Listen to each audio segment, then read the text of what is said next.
Parkir di depan masjid, jangan di depan rumah saya. Ngerti? Viral, emak-emak marah gegara driver numpang parkir di depan rumahnya untuk salat di masjid. Tengah beredar sebuah video yang memperlihatkan seorang emak-emak marah.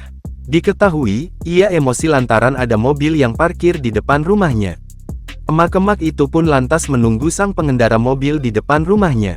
Ketika datang, pengendara mobil itu pun mengisyaratkan bahwa ia baru selesai salat di masjid dekat rumah emak-emak itu.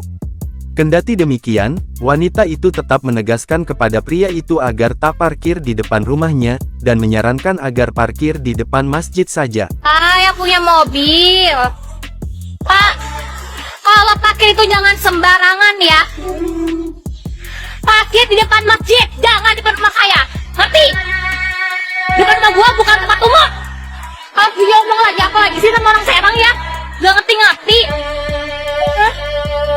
Melansir akun Instagram @foxshit pada Senin, tanggal 8 April tahun 2024 dijelaskan bahwa video itu pertama kali diunggah oleh akun TikTok @eoli751. Namun, ketika ditelusuri ternyata akun tersebut tak dapat dijumpai. Belum diketahui pasti lokasi peristiwa tersebut terjadi. Hingga saat ini, pihak tribun Sumsel.com masih mencari informasi yang lebih mendalam terkait peristiwa viral ini.